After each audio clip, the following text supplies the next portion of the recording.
Among the Sleep, this is a survival horror adventure game. Now, what makes this game interesting is that it's from the point of view of a toddler, and it does similar stuff to like Amnesia Penumbra, where you can't fight the monsters, you have to run and hide from them. In this, there's only two monsters. There's a woman and there's a raincoat monster, and you have no way. You have to run from them, and one of them is in the first half of the game, the other's in the second half of the game. And the game's not that long, and it's not that scary, really. I mean, it's more of those things, oh, I gotta run real quickly. It might kind of get you going a little bit, but other than that, it doesn't really do much. Now, as what makes the game interesting is that it's from the point of view of a toddler, and I say this because it plays on the fact that like things are bigger, things are more scary, and it shows how a toddler's imagination can just run wild. You get this present in the beginning of the game from this stranger who's presumed to be the toddler's dad, and it's presumed that the mother has divorced the dad.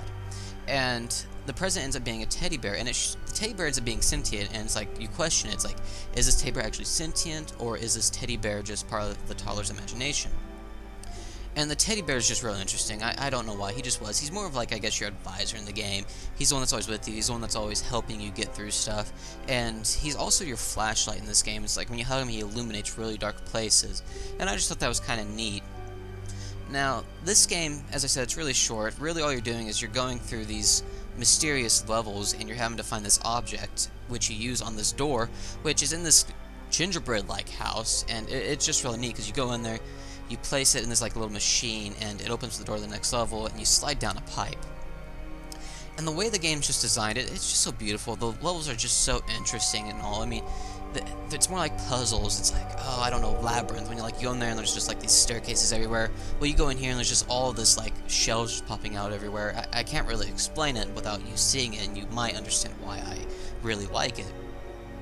Now, what's neat about this game is that it somewhat has puzzles in it. It's like you have to solve how to get up to here, and they're fairly simple. It's just, oh, you can't reach this door, well, maybe push this chair over here, or it's like, well, push this chair over here, climb up on this shelf, open up this cabinet, get what I need out of there, and go back. Or just climb up on the shelf, get on this chair, and open the door. And it was just a fun little game that I enjoyed. As I said, it wasn't really scary or anything, but for the price I paid for it, I wasn't too upset. Now, there's a DLC for it, which is more of a prequel. It explains how things go. It explains how the mom leaves the dad, but doesn't explain exactly why. But in the DLC, it takes place like in this house just out in the middle of a forest and everything, and you're having to like free all these like little puppets or whatever you want to call them, and that's basically the thing behind it. Is instead of objects, you're freeing puppets. And in this, there's just two monsters. There's like a little fire monster down below. It's just like this giant furnace that you have to get past to save this puppet, and there's just that woman going again, and that's really all that there is to this. And for the most part, it's also kind of sad, because it plays on the fact of like the mom's drunk and everything, and not really treating the toddler that good, and the dad is actually the nice one of them. He's the better parent, and that was just really interesting. It was just kind of a sad little ending. Among the Sleep was an interesting game when I played it, and I enjoyed it for when I did, but overall, after I finished it, it's not a game I will not be going